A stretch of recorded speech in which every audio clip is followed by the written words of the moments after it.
Halo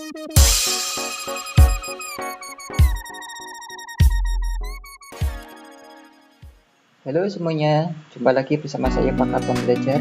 Apa kabar semuanya? Semoga dalam keadaan baik-baik saja ya teman-teman. Kali ini saya akan membahas tema 1, organ gerak hewan dan manusia. Subtema 2 tentang manusia dan lingkungannya. Namun sebelumnya, bagi yang belum subscribe, silakan subscribe supaya saya bersemangat lagi untuk membuat video yang lainnya. Bagi yang sudah subscribe, saya ucapkan terima kasih. Nah, untuk mendapatkan pemahaman yang baik, silakan kalian tonton video ini sampai selesai ya teman-teman. Coba kalian amati ilustrasi gambar yang saya sajikan. Peristiwa atau objek apa sajakah yang nampak pada gambar tersebut? Menurut pendapatmu, aktivitas manusia pada gambar manakah yang menyehatkan? Ya, objek orang atau anak yang sedang bersepeda, buah pesawat terbang beserta penumpangnya, serta ikan yang sedang berenang. Tentu saja, bersepeda adalah aktivitas yang menyehatkan. Apakah kalian suka bersepeda teman-teman? Berapa kali dalam seminggu kalian bersepeda? Tahukah kalian apa saja manfaat bersepeda bagi tubuh kita? Berikut manfaat bersepeda. Yang pertama, mengencangkan otot-otot tubuh. Yang kedua, kesehatan jantung kita akan tetap terjaga. Ketiga, meningkatkan stamina dan daya tahan tubuh. Keempat, menurunkan berat badan. Kelima, menurunkan risiko terkena penyakit diabetes atau penyakit gula. Keenam, mengurangi stres. Coba ceritakan pengalaman bersepeda kalian, kemana tujuannya, dan bersama dengan siapa. Saya tunggu tugas kalian nanti ya. Oke, kita lanjut. Pembahasan yang berikutnya, yaitu tentang cerita. Apa yang dimaksud dengan cerita? Cerita adalah karangan yang menuturkan perbuatan, pengalaman, atau penderitaan orang, kejadian, dan sebagainya, baik yang sungguh-sungguh terjadi maupun yang hanya rekaan belaka. Pengertian cerita tersebut saya ambil dari pengertian Kamus Bahasa Indonesia. Jenis-jenis cerita. Yang pertama, cerita fiksi. Yang kedua, cerita non-fiksi. Apa saja cerita fiksi itu? Contohnya adalah dongeng, cerita pendek, novel, dan roman. Kemudian cerita non-fiksi contohnya adalah cerita motivasi, sejarah, buku. Itu buku bisa berupa buku biografi, buku literatur, dan buku pendamping. Kemudian paragraf, pengertian dari paragraf. Setiap paragraf tersusun dari kalimat utama dan kalimat penjelas. Kalimat utama adalah kalimat yang menjadi inti atau dasar pengembangan sebuah paragraf. Kalimat penjelas adalah kalimat yang berfungsi menjelaskan kalimat utama. Kemudian pengertian ide pokok. Ide pokok atau gagasan utama adalah ide utama atau inti dari pembicaraan dari sebuah paragraf. Letak ide pokok itu biasanya di awal, di tengah, di akhir, atau campuran.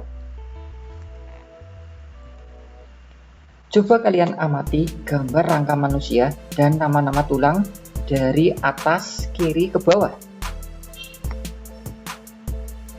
Dari atas kiri ke bawah yaitu tengkorak, tulang selangka, tulang belikat, tulang pengumpil, tulang hasta, tulang telapak, tulang jari tangan, tulang kering, tulang betis, tulang pergelangan kaki, dan atas kanan ke bawah. Kalian perhatikan atas kanan ke bawah. Rahang bawah, tulang leher, tulang dada, tulang belakang, tulang panggul, kemudian tulang paha, dan yang terakhir adalah tulang tempurung lutut. Apa fungsi dari tulang-tulang tersebut? Contohnya, saya contohkan satu ya teman-teman, yaitu tulang tengkorak. Fungsinya melindungi otak. Yang lainnya kalian sebutkan sendiri dan cari dari masing-masing nama tulang dan fungsinya. Oke teman-teman, coba renungkan apa yang terjadi jika salah satu organ gerak dalam tubuhmu rusak atau tidak dapat bekerja bagaimana mestinya.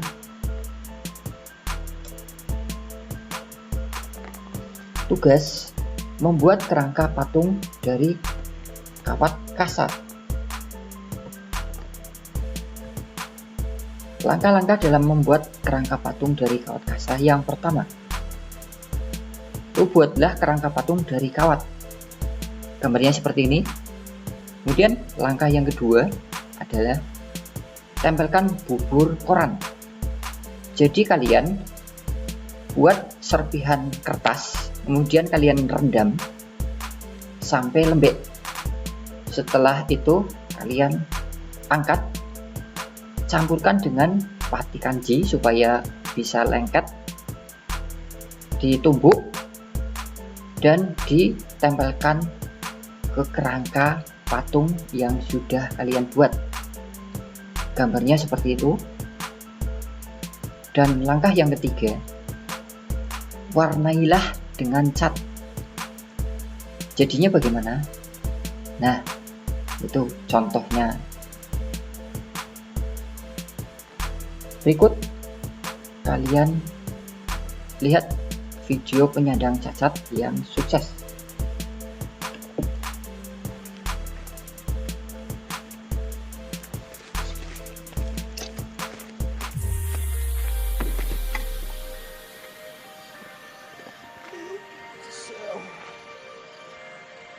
Tamparan buat kita yang masih dan terus malas-malasan.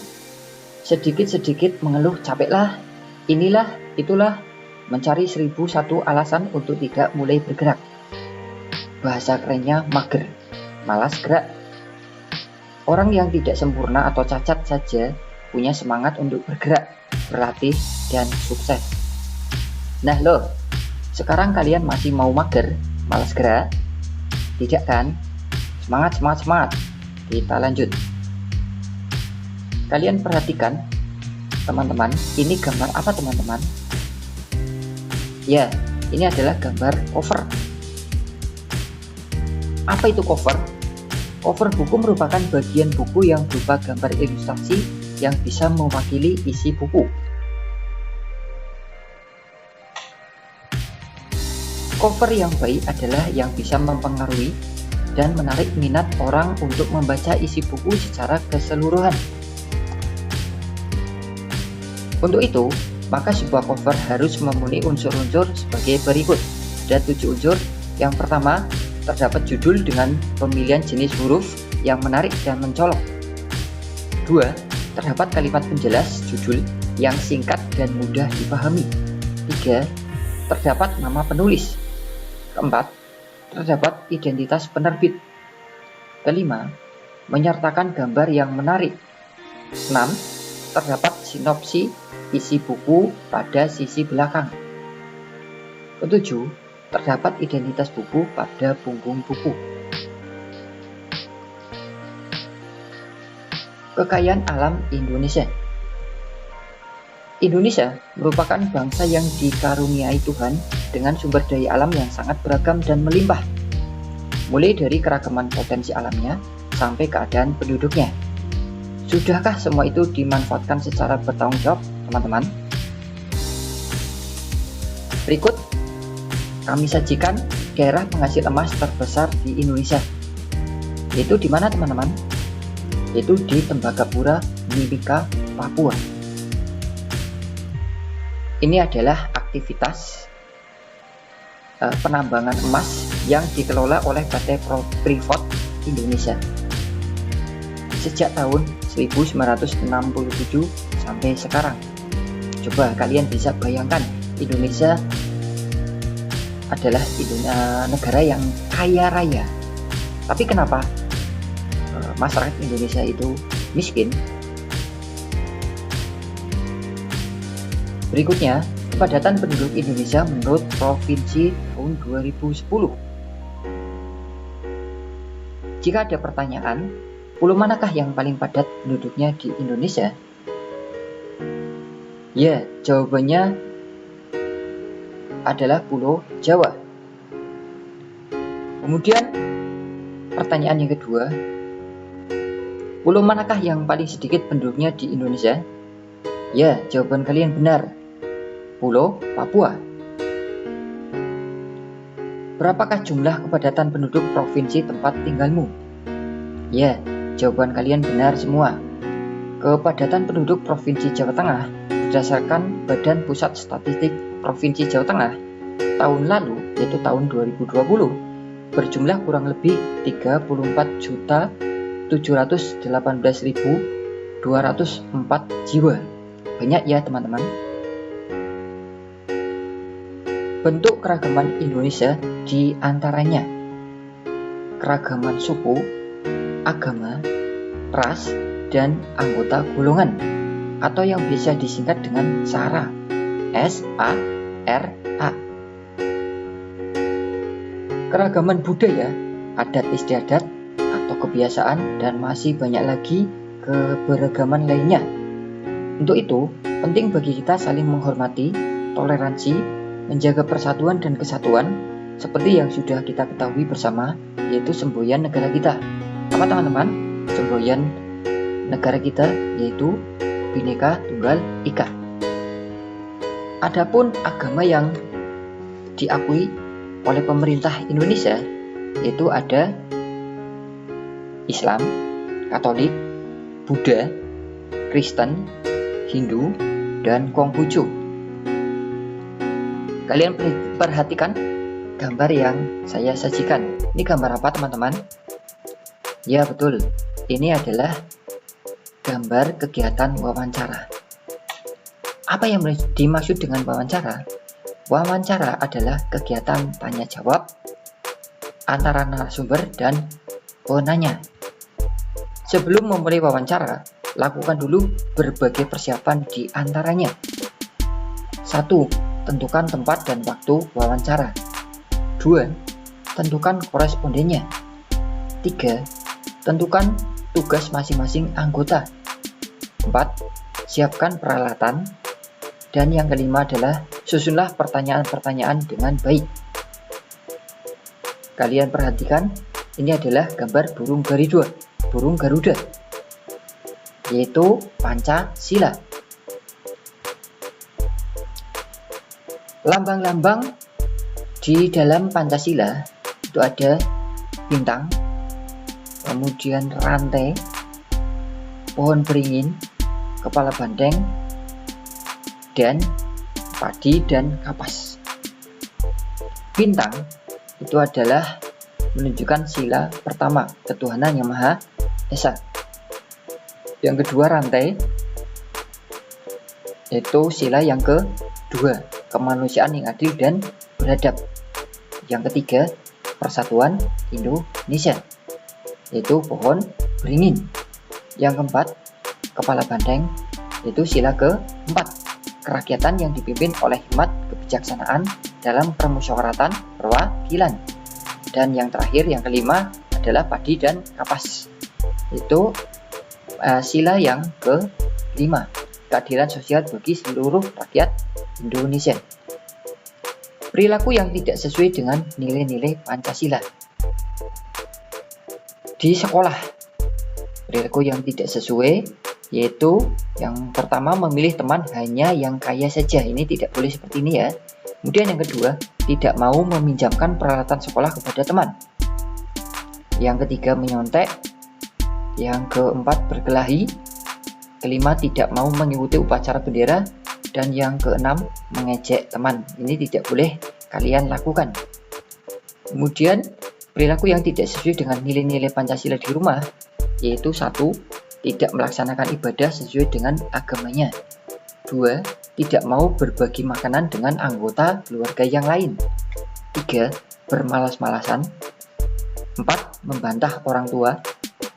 Yang kelima, memaksakan kehendak kepada anggota keluarga yang lain. Dan yang berikutnya, yang terakhir adalah berbohong. Perilaku yang tidak sesuai dengan nilai-nilai Pancasila di masyarakat, yaitu tidak mau menjenguk tetangga yang sakit, melarang orang lain melakukan peribadatan sesuai dengan agamanya, kemudian minum minuman keras dan berjudi, tidak mau mengikuti kegiatan kerja bakti, ronda, dan rapat lingkungan, suka pamer kekayaan, mencuri, menganiaya teman, dan melakukan kekerasan. Ini semua perilaku yang tidak sesuai dengan nilai-nilai Pancasila. Jadi perilaku yang harus kalian jauhi atau hindari. Faktor-faktor keberagaman Indonesia ada 6. Yang pertama, nilai-nilai luhur yang hidup di tengah-tengah masyarakat. 2. Wilayahnya yang luas dan berupa kepulauan. Yang ketiga, letak geografis dan strategisnya. 4. Besarnya jumlah penduduk. 5. Beragamnya suku, agama, ras, dan golongan. Dan yang keenam, beragamnya budaya, sosial, dan ekonomi. Kenampakan di Indonesia. Kenampakan di Indonesia itu terbagi menjadi 2, yaitu kenampakan perairan dan kenampakan daratan. Adapun lautan di Indonesia yaitu 3,25 juta kilometer persegi, sedangkan daratan itu 2,01 juta kilometer persegi. Jadi di situ yang paling banyak adalah lautan atau perairan. Maka perbandingan antara lautan dan daratan itu 60% lautan, 40% daratan. Itu perbandingannya, 60% lautan dibanding dengan 40% daratan. Yang paling luas adalah lautan, 60%. Kenampakan alam itu dibagi menjadi 2. Kenampakan alam meliputi kenampakan di Indonesia itu dibagi menjadi 2, maksud saya, kenampakan alam yang pertama, dan yang kedua kenampakan buatan. Kenampakan alam meliputi laut, pantai, dataran rendah, lembah subur, padang rumput, tanjung atau semenanjung, teluk, selat, sungai, danau, bukit, dan pegunungan, serta gunung. Adapun kenampakan buatan meliputi waduk, pelabuhan, kebun binatang, bandar udara, perkebunan, kawasan industri atau pabrik. Keadaan iklim di Indonesia secara umum. Iklim musim dipengaruhi oleh angin musim yang berubah-ubah setiap periode waktu tertentu. Biasanya satu periode perubahan adalah 6 bulan sekali. Di Indonesia ada yang pertama yaitu iklim laut, dan yang kedua iklim panas. Iklim laut terjadi karena Indonesia memiliki wilayah laut yang lebih luas atau luas. Iklim Indonesia sangat dipengaruhi oleh laut dan lautan. Laut dan lautan Indonesia mengakibatkan tingginya penguapan. Wilayah yang memiliki tingkat penguapan yang tinggi juga akan memiliki curah hujan yang tinggi. Iklim panas terjadi karena Indonesia berada di daerah tropis. Suhu yang tinggi mengakibatkan penguapan yang tinggi dan berpotensi untuk terjadinya hujan. Berikut kita bahas ragam flora dan fauna Indonesia. Flora itu adalah dunia tumbuhan, sedangkan fauna itu dunia hewan. Faktor-faktor apa saja yang menyebabkan ragam flora dan fauna di Indonesia? Yang pertama, faktor abiotik. Yang kedua, faktor biotik. Faktor abiotik yaitu iklim, tanah, dan air. Sedangkan faktor biotik yaitu manusia. Perilaku dan sikap manusia yang bisa mengancam keberadaan dan keberlangsungan hidup flora dan fauna di Indonesia. Kalian perhatikan gambarnya. Contoh perilaku manusia yang mengancam keberagaman dan keberlangsungan hidup flora dan fauna di Indonesia. Contohnya adalah 1. Pembangunan rumah. 2. Pembukaan lahan. 3. Penebangan besar-besaran.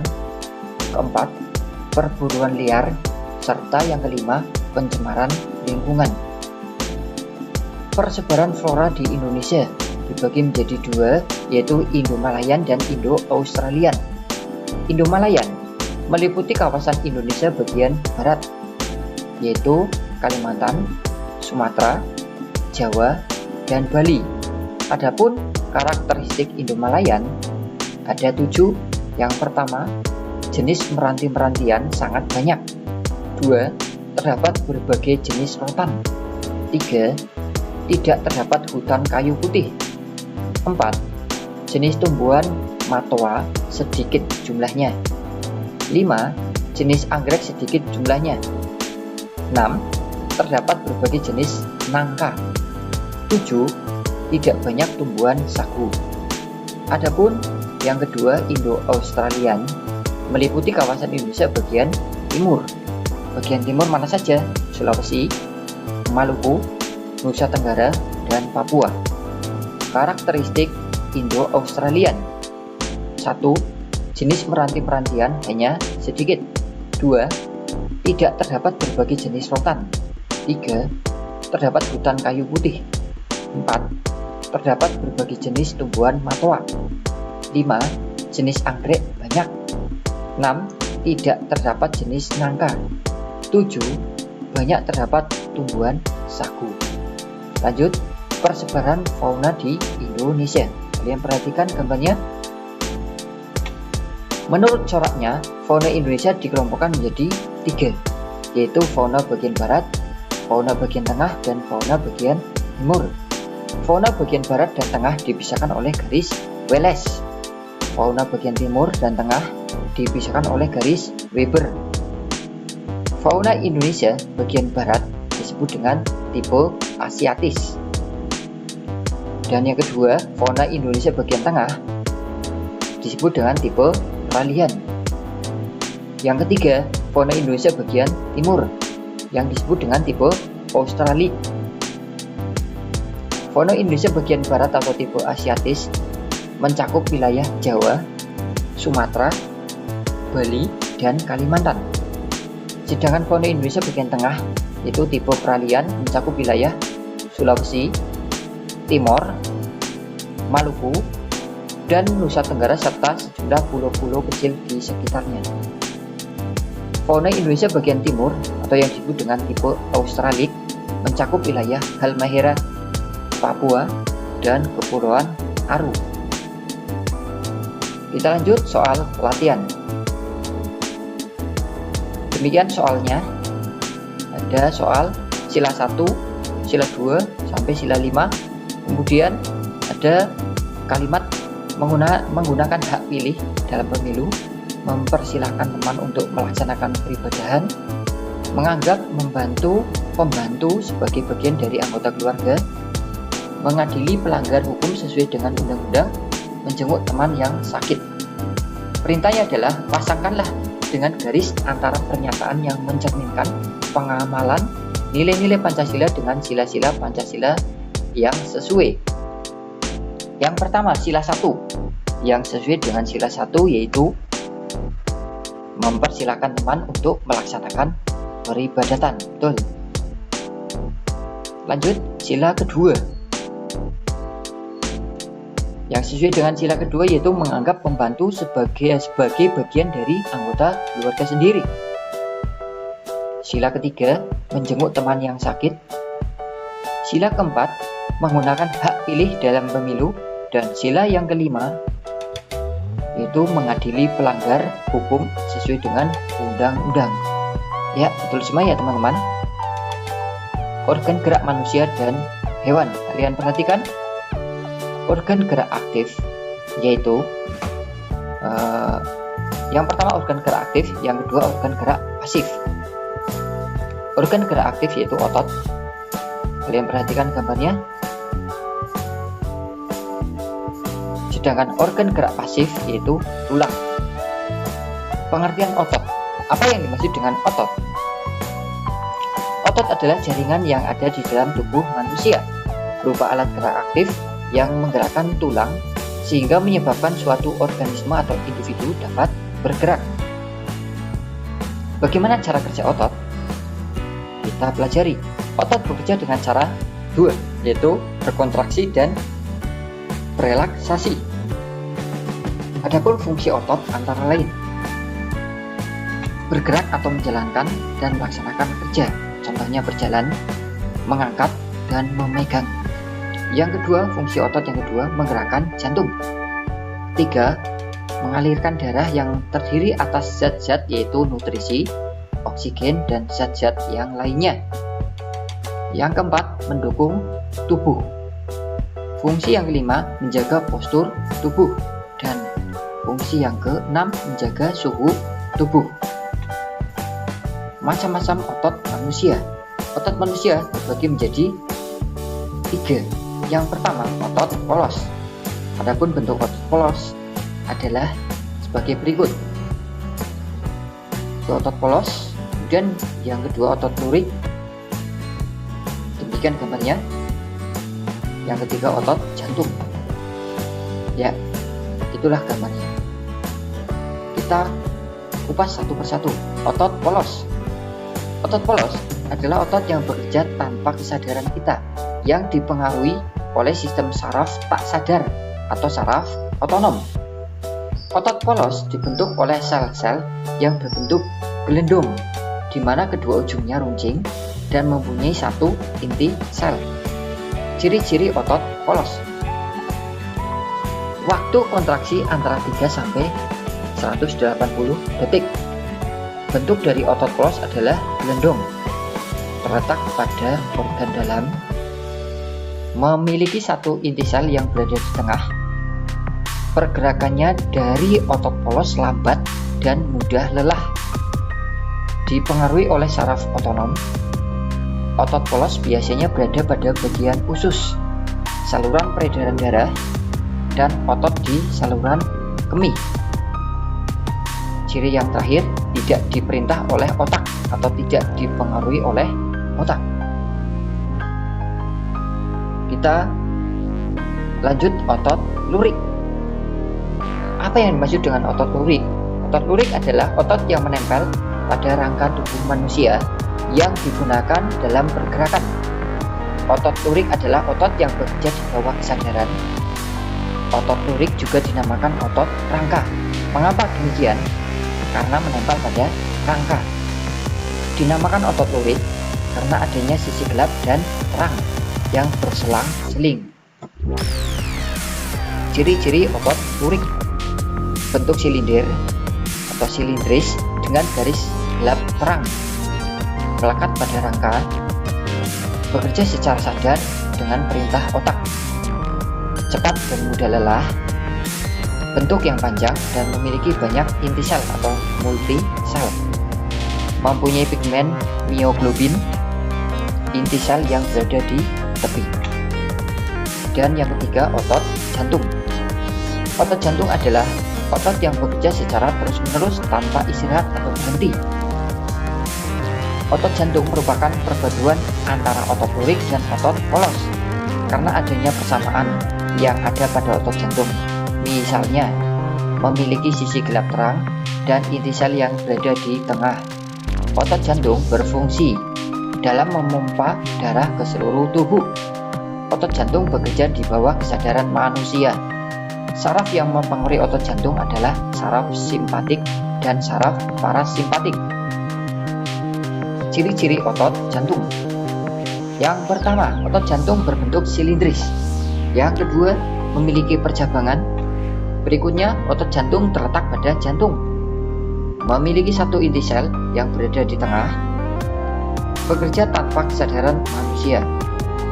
Bekerja terus-menerus dan tidak membutuhkan istirahat. Sekarang kita masuk pada tugas.